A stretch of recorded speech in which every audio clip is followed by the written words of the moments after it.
العالمین والصلاة والسلام علی سید المرسلین اما بعد فاعوذ باللہ من الشیطان الرجیم بسم اللہ الرحمن الرحیم ربی اشرح لی صدری ویسر لی امری واحلل عقدۃ من لسانی یفقہوا قولی۔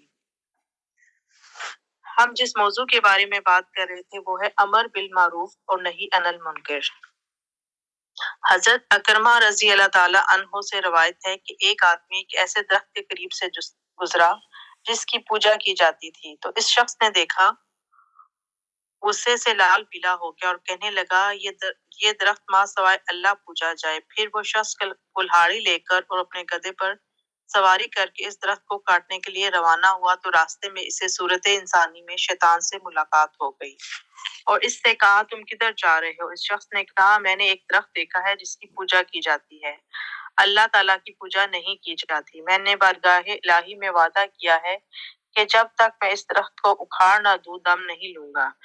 ابلیس اس سے بولا تجھے کیا ہے، تو اس کو چھوڑ دے اور اس کی پرستش کرنے والوں کو دفع کر، اللہ خود ہی ان سے نمٹ لے گا۔ دونوں میں باہم جھگڑا ہو گیا اور دونوں باہم زد و کوب ہونے لگے۔ جب شیطان تنگ آ گیا اور اپنے بات سے نہ مڑا تو ابلیس کہنے لگا تو واپس لوٹ جا، میں تجھے ہر روز 4 درہم دیا کروں گا، ہر روز اپنے بستر کا کونا اٹھا کر لے لیا کرنا۔ اس شخص نے کہا تو ایسا ضرور کرے گا؟ ابلیس کہنے لگا ہاں، میں تجھے اس کی ضمانت دیتا ہوں۔ وہ شخص اپنے گھر واپس آ گیا۔ چند دن تو اسے درہم ملتے رہے، مگر پھر بستر کا کونا اٹھایا تو وہاں سوائے محرومی کے کچھ بھی حاصل نہ ہوا۔ بعد ازاں بھی ایسا ہی ہوا۔ جب اس نے دیکھا کہ اب درہم ملنا بند ہو گئے ہیں تو پھر کلہاڑی لے کر گدھے پر سوار ہو کر چل پڑا۔ شیطان پھر اسے صورت انسانی میں ملا اور کہنے لگا کہاں کا ارادہ ہے؟ بولا درخت کاٹنے جا رہا ہوں۔ شیطان کہنے لگا اب تو اسے کاٹنے سے معذور ہے، اس لیے کہ پہلی دفعہ رضائے الہی کے لیے نکلا تھا اور تمام ارض و سماوات والے بھی تجھے روک نہیں سکتے تھے، لیکن اب تو اپنی خواہش کے لیے نکلا ہے، درہموں کے نہ ملنے سے مایوس ہو کر درخت کاٹنے کا قصد کیا ہے۔ اب تو ایک قدم بھی آگے بڑھا تو تیرا تن سر سے جدا کر دوں گا۔ شیطان کی یہ بات سن کر وہ شخص اپنے گھر واپس ہوا۔ پیج تھوڑا آگے کریں۔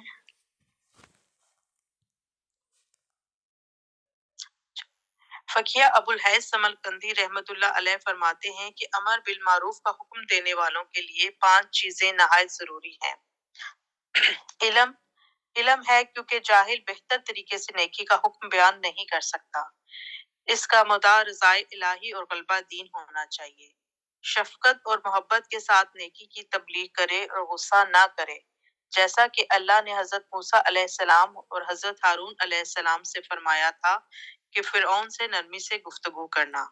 صبر اور حوصلہ، جیسا کہ اللہ نے حضرت لقمان علیہ السلام کے واقعہ میں فرمایا کہ امر بالمعروف نہی عن المنکر کا حکم کیا کرو اور اس کے ضمن میں آنے والی تکالیف پر صبر کیا کرو۔ جو کہے کہ اس کا خود بھی عامل ہوتا کہ دوسرے اس کو طعنہ نہ دے، اور وہ فرمانے خداوندی کیا تم لوگوں کو نیکی کا حکم دیتے ہو مگر خود کو فراموش کر جاتے ہو؟ حضرت انس بن مالک رضی اللہ عنہ سے روایت ہے کہ حضور نبی صلی اللہ علیہ وآلہ وسلم نے فرمایا کہ معراج کی رات ایسے لوگوں کو دیکھا گیا جن کے ہونٹ کینچیوں سے کاٹے جا رہے تھے۔ میں نے کہا اے جبرائیل علیہ السلام، یہ کون لوگ ہیں؟ عرض کیا یا رسول اللہ صلی اللہ علیہ وآلہ وسلم، یہ آپ کی امت کے خطیب ہیں جو لوگوں کو نیکی کا حکم دیتے ہیں لیکن خود کو فراموش کر جاتے ہیں، اور وہ اللہ کی کتاب تو پڑھتے تھے مگر اس پر عمل پیرا نہیں تھے۔ حضرت قتادہ رضی اللہ تعالی عنہ فرماتے ہیں کہ ہمیں بتایا گیا کہ تورات میں مرقوم ہے، اے بنی آدم، تو دوسروں کو تو میرے ذکر کے لیے کہتا ہے لیکن خود مجھے فراموش کر جاتا ہے، دوسروں کو تو میری طرف بلاتا ہے مگر خود مجھ سے بھاگتا ہے، یہ درست نہیں ہے، تو یہ کیا کرتا ہے؟ حضرت ابو معدیہ فزاری نے اپنی سند سے روایت کیا کہ حضور نبی صلی اللہ علیہ وآلہ وسلم نے فرمایا کہ آج تم اللہ کے بتائے ہوئے راستے پر قائم ہو مگر تمہارے اندر 2 چیزیں آ جائیں گی، عیش و عشرت اور جہالت۔ آج تو تم نیکی کا حکم کرتے ہو مگر ایک وقت ایسا آئے گا کہ تم اسے ترک کر دو گے اور دنیا سے محبت کرو گے، نہ نیکی کا حکم کرو گے اور نہ ہی برائی سے منع کرو گے۔ اللہ کی راہ کی بجائے دیگر کاموں میں صحیح کرو گے، اس وقت ننگے یعنی اعلانیہ اور پوشیدگی میں اللہ کی کتاب پر قائم رہنے والے سابقین الاولین و مہاجرین کا درجہ حاصل کریں گے۔ حضرت حسن بصری رحمۃ اللہ علیہ سے روایت ہے کہ حضور نبی صلی اللہ علیہ وآلہ وسلم نے فرمایا کہ جس نے اپنے دین کے لیے مکان تبدیل کیا، ہاں یہ سفر ایک بادشاہ ہی کیوں نہ ہو، یہ جنت میں داخل ہوگا، اور وہ حضرت ابراہیم علیہ السلام اور حضور نبی صلی اللہ علیہ وآلہ وسلم کا ہمراہی ہوگا، کیونکہ حضرت سیدنا ابراہیم علیہ السلام نے بھی عراق سے شام کی جانب ہجرت کی تھی، جیسا کہ ارشاد باری تعالیٰ ہے کہ میں اپنے پروردگار کے لیے ہجرت کر رہا ہوں، بے شک وہ غالب صاحب حکمت ہے۔ پھر شاد باری تعالیٰ ہے کہ میں اپنے پروردگار کی طرف جاتا ہوں، وہ بہت جلد مجھے منزل مقصود تک پہنچا دے گا۔ ایسے ہی حضور صلی اللہ علیہ وآلہ وسلم نے بھی مکہ سے مدینہ کی جانب ہجرت فرمائی، اس لیے جو شخص ایسے علاقے میں رہتا ہو جہاں گناہ ہو رہا ہو اور وہاں سے اللہ کی رضا کے لیے نکلا ہو، تو گویا اس نے حضرت ابراہیم علیہ السلام اور حضرت محمد صلی اللہ علیہ وآلہ وسلم کی اتباع کی، اور وہ بہشت میں ان کے ساتھ ہوگا۔ ارشاد باری تعالیٰ ہے کہ جو شخص اللہ اور اس کے رسول کے لیے اپنے گھر سے ہجرت کرتا ہے، پھر موت نے اسے آ لیا، بے شک اس کا اجر اللہ کے پاس ہے، اور اللہ غفور الرحیم ہے۔ حضرت سید الانبیاء صلی اللہ علیہ وآلہ وسلم نے فرمایا کہ جو شخص اللہ اور اس کے رسول صلی اللہ علیہ وآلہ وسلم کے لیے اپنے گھر سے نکلا اور اپنی سواری کے رکاب میں پاؤں رکھ کر صرف ایک قدم ہی چلا تو لقمہ اجل ہو گیا، تو اللہ اسے ہجرت کرنے والے کا بدلہ عنایت فرمائے گا۔ اور جو شخص جہاد فی سبیل اللہ کے لیے گھر سے نکلا اور لڑائی کرنے سے قبل اسے کسی جانور نے گرا دیا اور لقمہ اجل ہو گیا، تو وہ شہداء میں شمار ہوگا۔ اور جو مسلمان بیت اللہ شریف کے حج کے ارادے سے نکلا تو لقمہ اجل ہو گیا، تو اللہ نے اس کے لیے جنت واجب کر دی۔ حضرت فقیہ ابو الحیث سمرقندی رحمۃ اللہ علیہ فرماتے ہیں کہ جو شخص فرائض الہی کی ادائیگی کی طاقت رکھتا ہے اور وہاں رہنے میں اسے کسی کا ڈر نہیں، اور وہ لوگوں کے گناہوں کو پسند کرتا ہے، تو پھر وہ اپنے علاقے سے ہجرت نہ کرے۔ حضرت عبداللہ بن مسعود رضی اللہ عنہ فرماتے ہیں کہ اس شخص کے لیے اس قدر ہی کافی ہے کہ جب وہ برائی کو دیکھتا ہے اور اس کو روکنے کی طاقت نہیں رکھتا، تو یہ بات اللہ جانتا ہے کہ وہ شخص اس برائی کو ناپسند کرتا ہے۔ بعض صحابہ کرام سے روایت ہے کہ جب تم میں سے کسی نے برائی کو دیکھا لیکن اس کو روکنے کی طاقت نہیں رکھتا، تو وہ 3 دفعہ یہ کلمات ادا کرے، یہ فعل کس قدر برا ہے، لیکن اس کے موجب میرا مواخذہ نہ کیجیے۔ جب وہ ایسا کہے گا تو اسے امر بالمعروف نہیں عن المنکر جیسا ثواب حاصل ہوگا۔ حضرت ابو امامیہ کا فرمان ہے کہ میں نے ابو سلبہ خشی نے مدرجہ آیت کریمہ اے ایمان والو تم اپنی جانوں کی فکر کرو کا مطلب دریافت کیا تھا، تو فرمایا کہ صاحب خبر آدمی اسے دریافت کیا ہے۔ پھر فرمایا میں نے حضور صلی اللہ علیہ وآلہ وسلم سے اس کے بارے میں دریافت کیا تھا، تو آپ نے فرمایا تھا کہ اے طلبہ تم نیکی کا حکم کرتے ہو اور برائی سے روکتے ہو،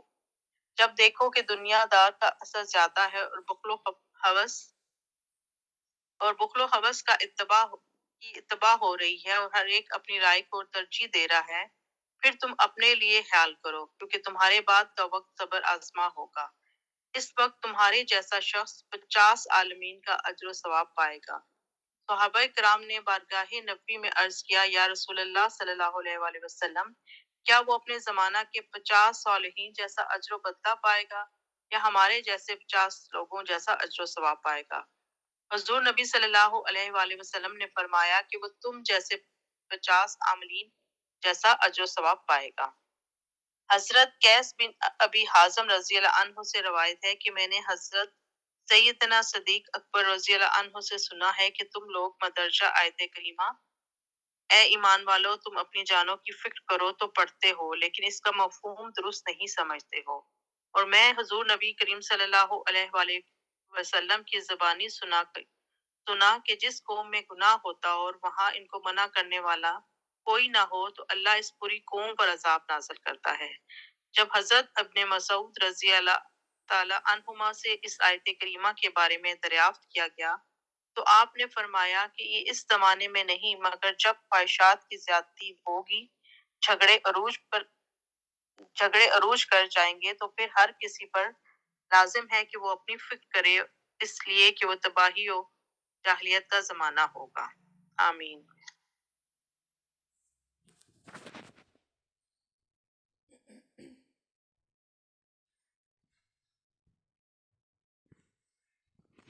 آمین بجاہ النبی الامین صلی اللہ تعالیٰ علیہ وسلم۔ اللہ تبارک و تعالیٰ ہم سب کو بھی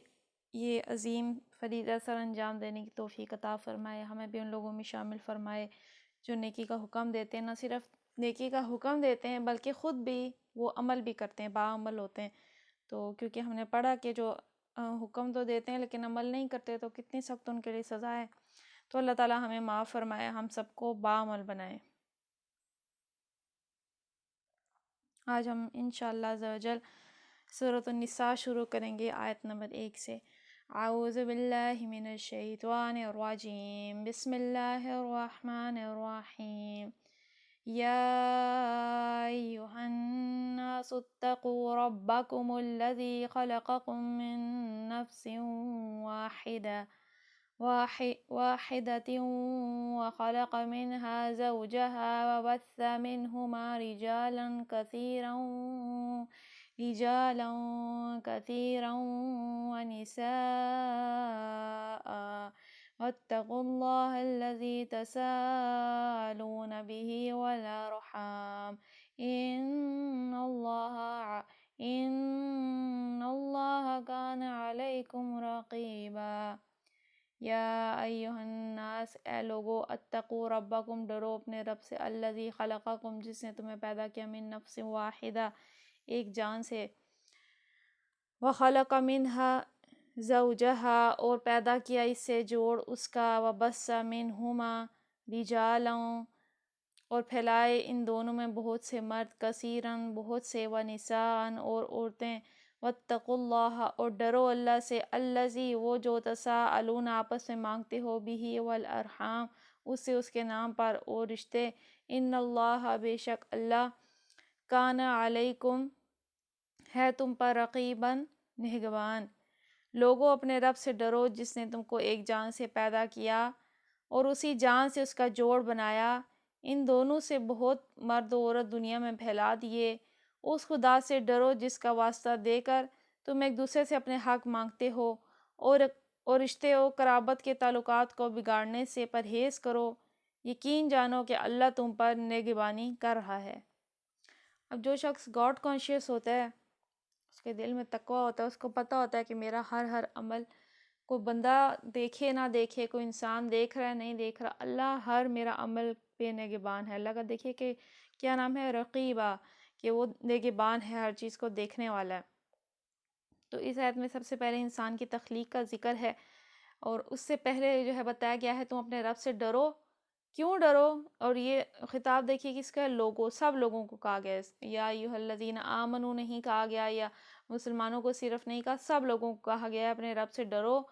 کیوں اپنے رب سے ڈرو؟ کیونکہ وہ تمہارا خالق ہے، مالک ہے، اس نے تم کو ایک جان سے پیدا کیا ہے، یعنی زندگی انسان کو عطا فرمائے۔ انسان کی حقیقت دیکھیے، ایک انسان سے تمام انسان پیدا فرمائے، اور پھر کیا ہے کہ انسان خود اپنی پیدائش پہ غور و فکر کرے کہ میں جو ہے بے جان تھا، دنیا میں میرا کوئی نام و نشان نہیں تھا، اللہ نے مجھے جو ہے ایک اسے جو ہے عدم سے جو ہے مجھے وجود میں لایا ہے۔ پھر کیا فرماتا ہے، اسی سے اس کا جوڑ بنایا اور ان دونوں سے مرد و عورت دنیا میں پھیلا دیے۔ تو حضرت آدم علیہ السلام ہی سے جو ہے حضرت حوا کی، ان کی پسلی سے حضرت حوا کی تخلیق ہوئی تھی، اور پھر اللہ تبارک و تعالیٰ نے ان کا ایک جوڑا بنایا جس سے پھر بہت سارے انسان جیسے دنیا میں جو ہے انسان پیدا ہوتے ہیں۔ چونکہ آگے چل کر انسانوں کی باہمی حقوق بیان کرنے میں اور خصوصیت کے ساتھ خاندانی نظام کی بہتری و استواری کے لیے ضروری قوانین ارشاد فرمائے ہیں، اس لیے تمہید اسی طرح اٹھائی گئی ہے کہ ایک طرف اللہ سے ڈرنے اور اس کی ناراضگی سے بچنے کی تاکید ہے، اور دوسری طرف یہ بات ذہن نشین کرائی ہے کہ تمام انسان ایک اصل سے ہیں، ایک دوسرے کا خون اور گوشت پوشت ہیں۔ تم کو ایک جان سے پیدا کیا، یعنی نوع انسانی کی تخلیق ابتداً ایک فرد سے کی۔ دوسری جگہ قرآن خود اس کی تشریح کرتا ہے کہ وہ پہلا انسان آدم تھا جس سے دنیا میں نسل انسانی پھیلی، اسی جان سے اس کا جوڑ بنایا کہ اس کی تفصیلی کیفیت ہمارے علم میں نہیں ہے۔ عام طور پر اہل تفسیر بیان کرتے ہیں، جو بائبل میں بھی بیان کی گئی ہے، وہ یہ ہے کہ آدم کی پستی سے حوا کو پیدا کیا گیا۔ تلمود میں اور تفصیل کے ساتھ یہ بتایا گیا ہے کہ حضرت حوا کو حضرت آدم کے دائیں جانب کی 13ویں بستی سے پیدا کیا گیا، لیکن کتاب اللہ اس بارے میں خاموش ہے، اور جو حدیث اس کی تائید میں پیش کی جاتی ہے اس کا مفہوم وہ نہیں ہے جو لوگوں نے سمجھا ہے، لہٰذا بہتر ہے اس بات کو اسی طرح مجمل رہنے دیا جائے جس طرح اللہ نے اسے مجمل رکھا ہے، اور اس کی تفصیلی کیفیت متعین کرنے میں وقت ضائع نہ کیا جائے۔ یعنی اللہ نے ان کو جو ہے حضرت حوا کو حضرت آدم سے تخلیق کیا، کہاں سے کیا ہے، کون سی پستی سے کیا ہے، اور یہ جو ہے وہ کہہ رہے ہیں ڈیٹیل میں آپ مت جائیں، عالم بیان کریں یہاں پہ۔ تو البتہ یہ کہ کچھ علماء نے لکھا ہے، جیسے کہ باقی تفسیروں میں نے بتایا کہ حضرت آدم کی پستی سے حضرت حوا کو تخلیق کیا، اور پھر یہ کہ یہ چیزیں انسان کے لیے جاننا ضروری ہیں تاکہ وہ رشتوں کا لحاظ رکھے، اور پھر جو جو احکام آئیں گے آگے سورہ نساء میں خاص طور پہ عورتوں کے حوالے سے ان کے احکام آئیں گے، اور کچھ ہم جیسے پڑھ بھی چکے ہیں، کچھ آگے بھی آئیں گے، وراثت کے احکام آئیں گے، عورتوں کے آئیں گے، آپس میں رشتہ داروں کے اور خاندان کے کس کس طرح سے مسائل ہوتے ہیں وہ چیزیں آئیں گی۔ تو اس سے انسان ان چیزوں کو جسٹ ایک شریعت کے احکام نہ سمجھے، بلکہ یہ سمجھے کہ ہم جو ہے ایک نظام کے تحت اس دنیا میں جی رہے ہیں، جہاں پہ اللہ تعالیٰ نے ہم سب کو تخلیق کیا ہے آپس میں، اور یہ کچھ اصول و قوانین دیے ہیں جس کی وجہ سے انسان رہتا ہے، وہ ان اصولوں پہ چلتا ہے، اور پھر جو ہے وہ اللہ تعالیٰ کی بتائی ہوئی شریعت کے مطابق چلتا ہے، تو ایک معاشرے کا ایک درست نظام قائم ہوتا ہے، ورنہ اگر وہ اصول نہ ہوں تو پھر انسانوں اور جانوروں میں کوئی فرق نہ رہ جائے۔ پھر کیا فرمایا، اس خدا سے ڈرو جس کا واسطہ دے کر ایک دوسرے سے اپنے حق مانگتے ہو، یعنی ہم اللہ کا واسطہ دے کر، ظاہر ہے انسان اپنے حقوق جو پورے کرتا ہے، دوسروں کو ان کے حق دیتا ہے، اور صرف اللہ کی وجہ سے ہی دیتا ہے۔ پھر فرمایا رشتہ داروں کو، قرابت کے تعلقات کو بگاڑنے سے پرہیز کرو، یہ بہت ضروری احکام ہے۔ ہمارے ہاں کئی لوگ ایسے ہوتے ہیں جو بالکل بگاڑ پہ ہی لگے ہوتے ہیں، جو بس کہتے ہیں کوئی معاملہ ہو، لڑائی پڑے، اور بس میں ہمیشہ ہمیشہ کے لیے بس ناراضگی ڈال لیتے ہیں۔ تو اللہ تبارک و تعالیٰ نے جو ہے اس سے منع کیا ہے، اور صلح رحمی، آپس میں رشتہ داروں سے اچھا تعلق رکھنا، اس کو بہت اعلیٰ و افضل امر قرار دیا ہے، اور قطع تعلقی کو تو حرام قرار دیا، یعنی 3 دن سے زیادہ اگر مسلمان آپس میں ناراض رہیں تو وہ تو بالکل حرام ہے۔ تو فرمایا کہ تعلقات جو ہیں قرابت کے، ان کو بگاڑنے سے بچو، اور پھر یقین جانو کہ جو کوئی ایسا کرتا ہے تو وہ جان لے کہ اللہ ہر چیز پہ نگہبان ہے، اس سے کچھ بھی چھپے نہیں ہے، ڈھکا چھپا دل کا ارادہ، کوئی بھی ایسی بات کر دی، کوئی بھی ایسا معاملہ کر دیا، جو بھی رشتے ہیں ان کا لحاظ رکھا جائے اور ان کو بگاڑنے سے پرہیز کیا جائے، کیونکہ اللہ ہر چیز دیکھ رہا ہے، وہ ہر چیز اس کی نظر میں ہے۔ آیت نمبر 2، وَآتُوا الْيَتَامَىٰ أَمْوَالَهُمْ وَلَا تَتَبَدَّلُوا الْخَبِيثَ بِالطَّيِّبِ وَلَا تَأْكُلُوا أَمْوَالَهُمْ إِلَىٰ أَمْوَالِكُمْ إِنَّهُ كَانَ حُوبًا كَبِيرًا۔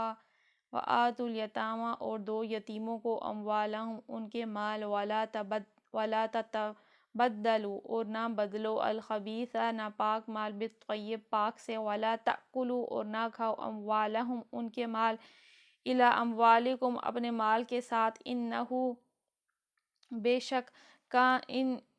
کانا بے شک ہے، حُوبًا کبیرہ یہ گناہ بہت ہی بڑا۔ یتیموں کے مال ان کو واپس کر دو، اچھے مال کو برے مال سے نہ بدلو، اور ان کے مال اپنے مال کے ساتھ ملا کر نہ کھا جاؤ، یہ بہت بڑا گناہ ہے۔ تو اب جو ہے یہاں پہ رشتہ داروں میں سے ایک حق سب سے پہلے یتیموں کا آیا ہے، یعنی وہ یتیم بچے جن کے والدین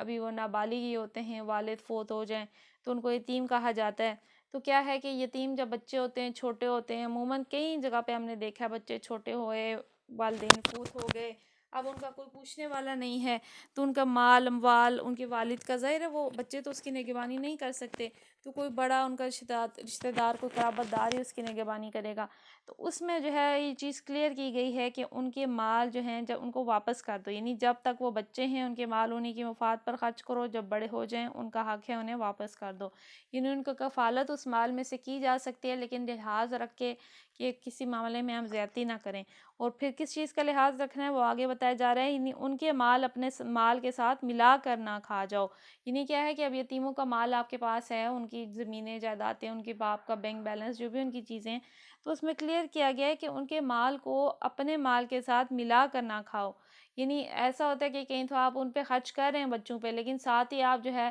خود بھی اپنے پہ بھی خرچ کریں، اپنے بیوی بچوں پہ بھی سے خرچ کریں، تو اس چیز سے سخت منع کیا گیا ہے، ملا کر نہ کھاؤ، کیوں؟ یہ بہت بڑا گناہ ہے۔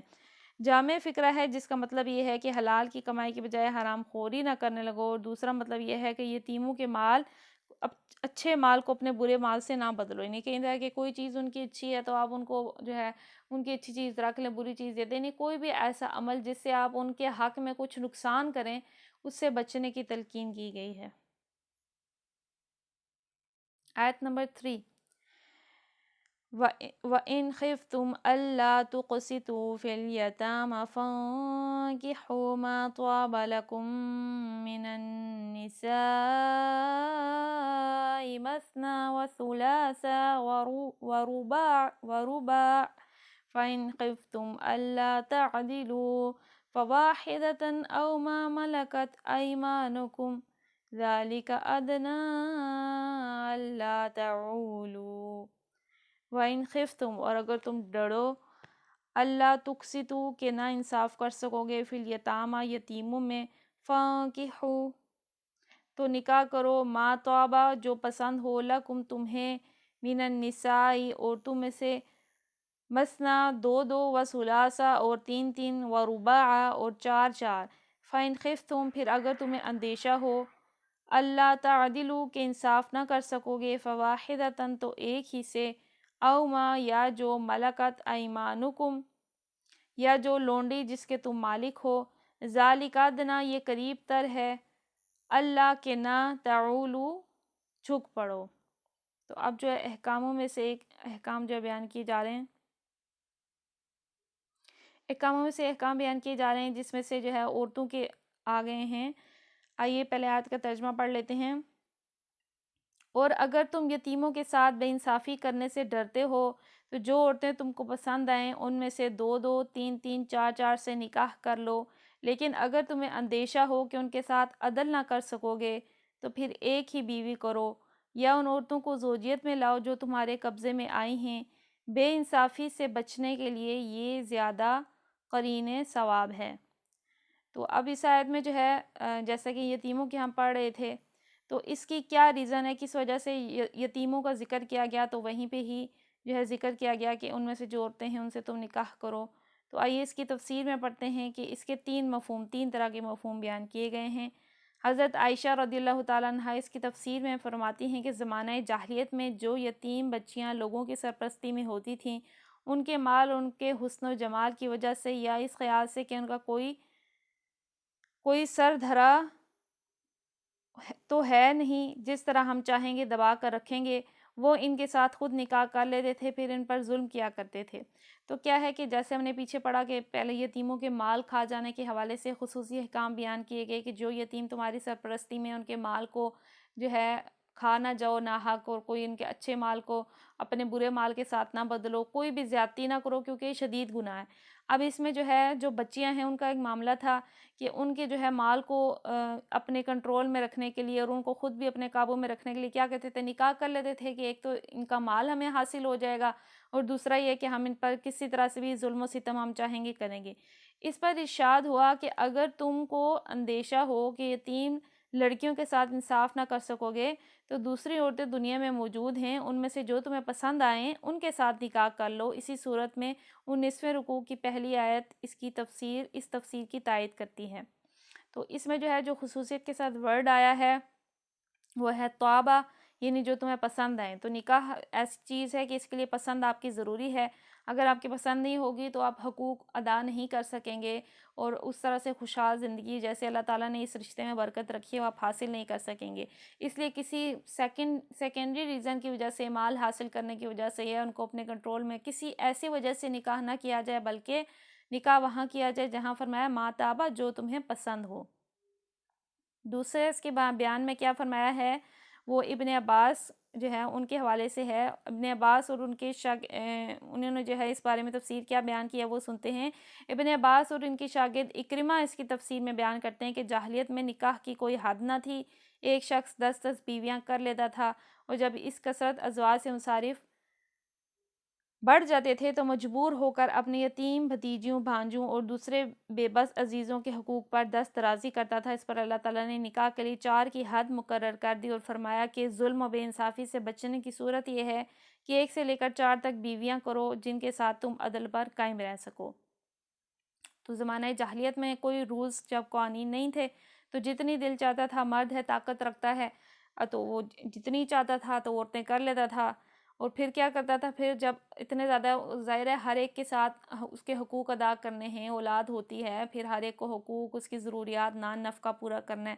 تو پھر کیا ایسے معاملے میں کرتے تھے، جب ضرورتیں پوری نہیں ہوتی تھی تو جو یتیم ہیں ان کے ساتھ جو ہے زیادتی کرتے تھے، تو اس چیز سے پھر منع فرمایا گیا کہ 4 از دا لمٹ، اس سے زیادہ کی اجازت نہیں ہے۔ سعید بن جبیر اور قتادہ اور بعض دوسرے مفسرین کہتے ہیں کہ جہاں تک یتیموں کا معاملہ ہے، اہل جاہلیت بھی ان کے ساتھ بے انصافی کرنے کو اچھی نظر سے نہیں دیکھتے تھے، لیکن عورتوں کے معاملے میں ان کے ذہن عدل و انصاف کے تصور سے خالی تھے، جتنی چاہتے تھے شادیاں کر لیتے تھے اور پھر ان کے ساتھ ظلم و جور سے پیش آتے تھے۔ اس پر ارشاد ہوا کہ اگر تم یتیموں کے ساتھ بے انصافی کرنے سے ڈرتے ہو تو عورتوں کے ساتھ بھی ناانصافی کرنے سے ڈرو، اول تو 4 سے زیادہ نکاح ہی نہ کرو، اور اس 4 کی حد بھی بس اتنی بیویاں رکھو جس کے ساتھ انصاف کر سکو۔ آیت کے الفاظ ان تینوں تفسیروں کے متحمل ہیں، اور عجب نہیں کہ تینوں مفہوم مراد ہوں۔ نیز اس کا ایک مفہوم یہ بھی ہو سکتا ہے کہ اگر تم یتیموں کے ساتھ ویسے انصاف نہیں کر سکتے تو ان عورتوں سے نکاح کر لو جن کے ساتھ یتیم بچے ہوں۔ ٹھیک ہے، تو یہ خصوصیت کے ساتھ کیونکہ یتیموں کا ذکر تھا تو اس لیے عورتوں کا بھی ذکر آ گیا کہ ان کے ساتھ نکاح کا کس طرح سے معاملہ رکھنا ہے، تو تینوں مفہوم ہی درست ہیں۔ پھر فرمایا لیکن اگر تمہیں اندیشہ ہو کہ انصاف عدل نہ کر سکو گے تو پھر ایک ہی بیوی کرو۔ اس بات پر فقہائے امت کا اجماع ہے کہ اس آیت کی روح سے تعداد ازواج کو محدود کیا گیا ہے اور بیک وقت 4 سے زیادہ بیویاں رکھنے کو ممنوع کر دیا گیا ہے۔ روایات میں یہ بھی تصدیق ہوتی ہے کہ روایات میں بھی اس کی تصدیق ہوتی ہے، چنانچہ احادیث میں آیا ہے کہ طائف کا رئیس غیلہ جب اسلام لایا تو اس کی 9 بیویاں تھیں، نبی کریم نے اسے حکم دیا کہ 4 بیویاں رکھ اور باقی چھوڑ دے۔ اسی طرح ایک شخص نوفل بن معاویہ کی 5 بیویاں تھیں، آپ نے فرمایا کہ ان میں سے ایک کو چھوڑ دے۔ نیز یہ آیت تعداد ازواج کے جواز کو عدل کی شرط سے مشروط کرتی ہے۔ جو شخص عدل کی شرط پوری نہیں کرتا مگر ایک سے زیادہ بیویاں کرنے کے جواز سے فائدہ اٹھاتا ہے، وہ اللہ کے ساتھ دغا بازی کرتا ہے۔ حکومت اسلامی کی عدالتوں کو حق حاصل ہے کہ جس بیوی اور جن بیویوں کے ساتھ وہ انصاف نہ کر رہا ہو ان کی داد رسی کریں۔ تو سب سے پہلے امپورٹنٹ معاملہ اس میں شرط ہے، 4 میں بھی جو لمٹ لگائی گئی ہے اس میں بھی شرط ہے عدل کی۔ اگر کوئی شخص عدل نہیں کر سکتا تو اس کو کسی صورت اجازت نہیں ہے کہ وہ 4 بیویاں رکھے یا 2 یا 3 بھی رکھے، وہ صرف ایک ہی رکھے۔ اور اسی لحاظ سے مطلب کئی لوگ یہ بھی بیان کرتے ہیں کہ آج کا مرد کیونکہ اس لحاظ سے انصاف نہیں رکھ سکتا تو اس کے لیے ایک ہی بہتر ہے جس کے ساتھ وہ انصاف کر سکے۔ آگے فرما رہے ہیں کہ بعض اہل مغرب کی مسیحت زدہ رائے سے مغلوب و مرعوب ہو کر یہ ثابت کرنے کی کوشش کرتے ہیں کہ قرآن کا اصل مقصد تعداد ازواج کے طریقے کو جو مغربی نقطہ نظر سے فی الحاصل برا طریقہ ہے مٹا دینا تھا، مگر چونکہ یہ طریقہ بہت زیادہ رواج پا چکا تھا اس لیے اس پر صرف پابندیاں عائد کر کے چھوڑ دیا گیا۔ لیکن اس قسم کی باتیں دراصل محض ذہنی غلامی کا نتیجہ ہیں۔ تعداد ازواج کا فی نفسہ ایک برائی ہونا بجائے خود ناقابل تسلیم ہے، کیونکہ بعض حالات میں یہ چیز ایک تمدنی اور اخلاقی ضرورت بن جاتی ہے۔ اگر اس کی اجازت نہ ہو تو پھر وہ لوگ ایک عورت پر قانع نہیں ہو سکتے، حصار نکاح سے باہر صنفی بدامنی پھیلانے لگتے ہیں جس کے نقصانات تمدن و اخلاق کے لیے اس سے بہت زیادہ ہیں جو تعداد ازواج سے پہنچ سکتے ہیں۔ لوگ اس کو ایک برائی سمجھتے ہیں کیونکہ ظاہر ہے اس سے مسئلے تو ہوتے ہیں، لیکن اگر یہ نہ ہو، ایک ضرورت ہے ایک طرح کی معاشرے کی بھی، اگر یہ نہ ہو تو اس سے کئی دفعہ ایسا ہے کہ نکاح سے باہر غلط کام ہونے لگے۔ دوسرا یہ بتایا گیا کہ جیسے وہ عورتیں جو کہ بے سہارا ہیں، بیوہ ہوتی ہیں، یتیم ہوتی ہیں، جن کا معاشرے میں کوئی سہارا ہی نہیں ہے، اگر ان سے کوئی نکاح ہی نہیں کرے گا تو پھر معاشرے میں کتنی ساری برائیاں پھیل جائیں گی۔ تو اس کا جتنا نقصان ہے کہ لوگ یہ سمجھتے ہیں کہ ایک سے زیادہ بیویاں ہونے سے جو ہے کوئی برائی ہے، کوئی نقصان ہے، تو اس سے زیادہ نقصان تب ہوگا جب عورتیں جو ہے بے سہارا بغیر خاوندوں کے ہوں گی، اس سے زیادہ جو ہے معاشرے میں خرابی پھیلے گی۔ اسی طرح قرآن نے ان لوگوں کو اس کی اجازت دی ہے جو اس کی ضرورت محسوس کریں، تاہم جن لوگوں کے نزدیک تعداد ازواج فی نفسہ ایک برائی ہے ان کو یہ اختیار تو ضرور حاصل ہے کہ چاہیں تو قرآن کے برخلاف اس کی مذمت کریں، اس کے اسے موقوف کر دینے کا مشورہ کریں، لیکن یہ حق انہیں نہیں پہنچتا کہ اپنی رائے کو خواہ مخواہ قرآن کی طرف منسوب کریں، کیونکہ قرآن نے صریح الفاظ میں اس کو جائز ٹھہرایا ہے۔ تو 4 بالکل جائز ہے، کوئی بھی قرآن سے یہ نکالنے کی کوشش مت کرے کہ جائز نہیں ہے، 4 بالکل جائز کر دیا گیا ہے، اور اس میں شرط لگائی گئی ہے، انصاف کی، عدل کی شرط ہے۔ اشارتاً کنایتاً بھی اس کی مذمت میں کوئی ایسا لفظ استعمال نہیں ہوا جس سے معلوم ہو کہ فی الواقع وہ اس کی مسدود کرنا چاہتا ہے، اور مزید یہاں انہوں نے بک بھی دی ہوئی ہے ریفرنس کے لیے۔ تو اب جو ہے یہ معاملہ تھا بیویوں کا، اور پھر آگے کیا فرمایا، اور ان عورتوں کو زوجیت میں لاؤ جو تمہارے قبضے میں آئی ہیں، بے انصافی سے بچنے کے لیے یہ زیادہ کرائن ثواب ہے۔ وہ عورتیں کون سی ہوتی ہیں؟ اس سے مراد لونڈیاں ہیں، یعنی وہ عورتیں جو جنگ میں گرفتار ہو کر آئیں اور حکومت کی طرف سے لوگوں میں تقسیم کر دی جائیں۔ مطلب یہ ہے کہ اگر ایک آزاد خاندانی بیوی کا بار بھی برداشت نہ کر سکو تو پھر لونڈی سے نکاح کر لو، جیسا کہ رکو نمبر 4 میں آتا ہے، یا یہ کہ اگر ایک سے زیادہ عورتوں کی تمہیں ضرورت ہو اور آزاد خاندانی بیویوں کے درمیان عدل رکھنا تمہارے لیے مشکل ہو تو لونڈیوں کی طرف رجوع کرو، کیونکہ ان کی وجہ سے تم پر ذمہ داریوں کا بار نسبتاً کم پڑ جائے گا۔ تو آگے جو ہے انہوں نے بیان کیے ہوئے رکوع نمبر 4 جیسے یہ بتا رہے ہیں، اس میں لونڈیوں کے احکام تفصیل سے آئیں گے۔ البتہ یہ کہ آج کل کے معاشرے میں کیونکہ غلامی کا کنسیپٹ ختم ہو چکا ہے، آج کل کے دور میں تمام عورتیں آزاد عورتیں ہی ہیں، اور اس طرح سے اب جنگیں بھی نہیں ہوتی ہیں۔ جو لونڈیاں ہیں یہ صرف جنگوں کے نتیجے میں جو ہے جو قید میں آ جاتی ہیں تو اس صورت میں ہوتی ہیں، ادروائز یہ پچھلے معاشروں میں بھی جنگیں بہت زیادہ کثرت سے ہوتی تھیں، اس لیے جو ہے لونڈی غلام کا کنسیپٹ تھا وہاں پہ۔ اب جو ہے معاشرہ مطلب ایک آزاد، ہر انسان کو ایک آزادی کے جو ہے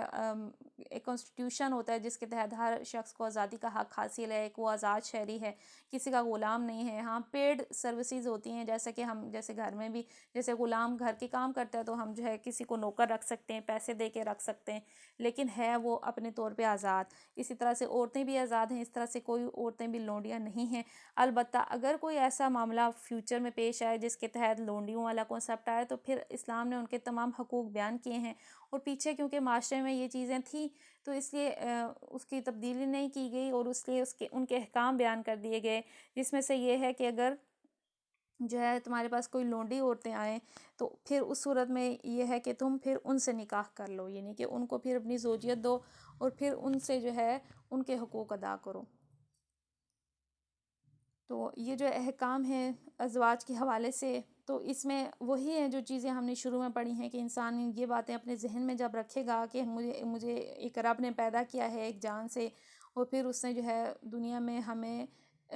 ہر چیز میں بگاڑنے سے جو ہے ہمیں منع فرمایا ہے، کیونکہ وہ ہمارے ہر معاملے پہ نگہبانی کر رہا ہے، یعنی انسان کسی کے ساتھ جیسا بھی معاملہ کرے، عورتوں کے ساتھ خصوصیت سے جو ہے بہت سارے احکام بیان کیے گئے ہیں۔ اس کی وجہ یہی ہے کہ جو ہے عورتیں اس ٹائم معاشرے میں زیادہ کمزور تھیں۔ آج کل یہ ہے کہ عورتیں بھلے یہ کہ ان کا ایک سوسائٹی میں رول ہے، وہ ہر طرح سے جاب بھی کرتی ہیں، وہ مردوں پہ اس طرح سے ڈیپینڈنٹ بھی نہیں ہیں، لیکن اس کے باوجود بھی جو ہے عورتوں پہ زیادتی نہ ہو، اور کیونکہ وہ عورتیں فطرتاً کمزور پیدا کی گئی ہیں، اور فزیکلی بھی جو ہے ان میں فرق ہے، اس وجہ سے عورتیں ان سے ڈیفرنٹ ہیں، تو اس وجہ سے عورتوں کے حقوق پر جو ہے بہت زیادہ زور دیا گیا ہے، اور اس صورت میں جو ہے آگے تفصیل سے خاندانی احکام، عورتوں کے حوالے سے احکام اور یہ تمام چیزیں آئیں گی۔ تو عورت کا نام سورت کا نام ہی چونکہ سورۃ النساء ہے، اس لیے اس میں عورتوں کے ضروری مسائل بیان کیے گئے ہیں۔ تو اللہ تبارک و تعالی ہمارے علم کو وسیع فرمائے، اور جو اس کے احکامات ہیں ہمیں ان کو پڑھنے سمجھنے کی توفیق عطا فرمائے، اس میں ہم میں سے جو غلطیاں کوتاہیاں ہیں ہم سب کو درگزر فرمائے، اور ہم سب کو جو ہے دین کی صحیح سمجھ عطا فرمائے۔ آمین بجاہ النبی الامین صلی اللہ تعالیٰ علیہ وآلہ وسلم۔ اگر اس میں سے کسی کا کوئی کوشچن ہے تو آپ لوگ پوچھ سکتے ہیں، ادروائز ہم دعا مانگ کے سیشن ختم کر لیتے ہیں۔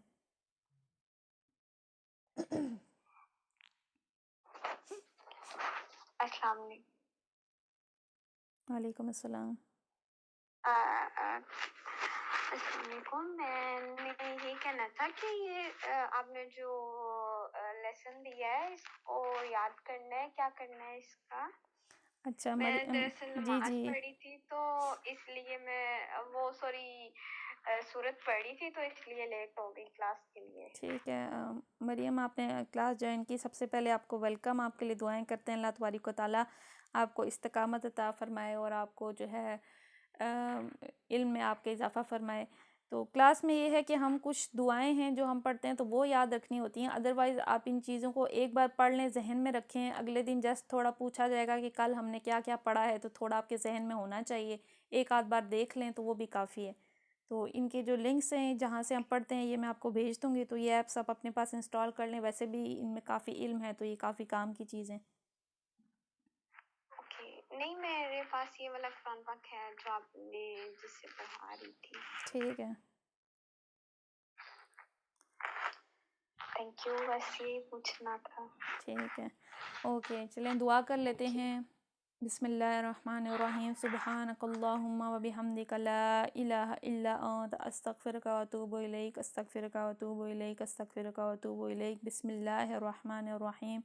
وصلی اللہ علی محمد صلی اللہ تعالی علیہ وآلہ وسلم۔ السلام علیکم ورحمۃ اللہ وبرکاتہ۔